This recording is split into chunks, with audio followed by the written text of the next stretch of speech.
नमस्ते दोस्तों, क्या आपने कभी सोचा है कि अगर आपके शहर की सबसे मजबूत दीवार को हटा दिया जाए तो क्या होगा? Lovely Range, one of the world's oldest mountain range and North India's natural shield against desertification, is under threat.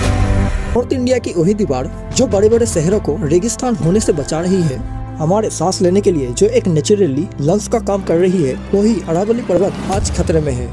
लेकिन सरकार तो इसे विकास कहते हैं, लेकिन इन्वायरमेंटलिस्ट इसे हम सभी का डेथ वारंट कह रही है। तो आज हम लोग इस वीडियो में खुलासा करेंगे अनबेतुकी बातों का और सरकार की कुछ नए नियमों का जो इस पहाड़ को तोड़ने के लिए एक बहाना बनाया जा रहा है। ये सारा विवाद शुरू होता है सरकार की एक बेतुकी लॉजिक से, जिसे 100 मीटर की डेफिनेशन कहा जा रहा है।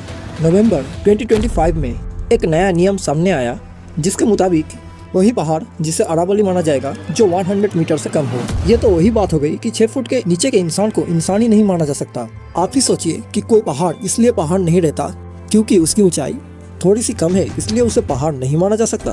ये तो सबसे बड़ी बेतुकी बातें हैं। सच तो ये है कि अरावली का 90% हिस्सा छोटे पहाड़ों से घिरा हुआ है। तो सरकार की ये सारी बातें अगर मान ली जाए तो इसके ऊपर माइनिंग लीगल हो जाएगा। सरकार का तो ये एक बहाना है, माइनिंग माफिया को ये सारी पहाड़ दे दिया जाए। और ये सब करने के बाद सबसे ज्यादा प्रॉफिटेबल कौन होगा? क्या हमारे देश की जनता? नहीं, वो करप्ट पॉलिटिशियन जो ये सब रूल्स लागू कर रही है कि भला हो अरावली पहाड़ का, जो कि राजस्थान की मिट्टी को रोक रही है हमारे घर तक पहुंचने के लिए। अगर वो हट गया तो क्या होगा आप लोग सोच भी नहीं सकते हैं। सरकार का ये कहना है कि अगर अरावली पर्वत के ऊपर माइनिंग की जाए तो देश का भला होगा, क्योंकि इकोनॉमी डेवलपमेंट के नाम पर ये पहाड़ को तोड़ा जा रहा है। क्योंकि हम सभी जानते हैं कि इससे कितना बड़ा इकोनॉमी डेवलपमेंट होगा।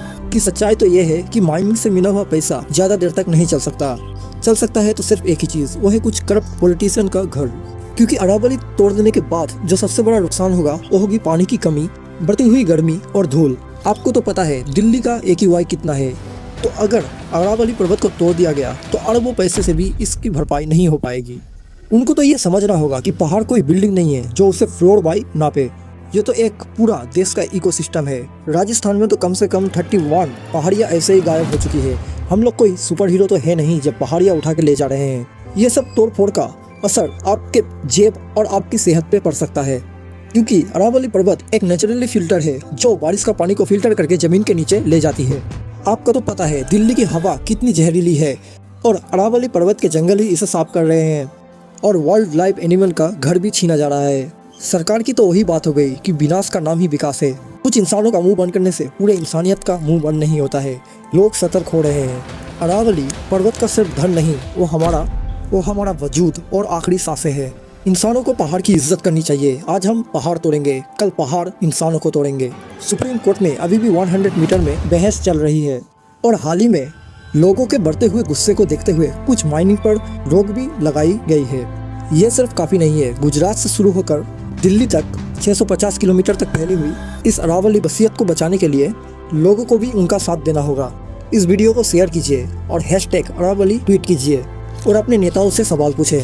याद रखिए, हॉस्पिटल बनाए जा सकते हैं पर मरे हुए इंसान को जिंदा किया नहीं जा सकता। सतर्क होइए और इस अरावली पर्वत को बचाइए। तो मिलते हैं नेक्स्ट वीडियो में, तब तक के लिए बाय बाय।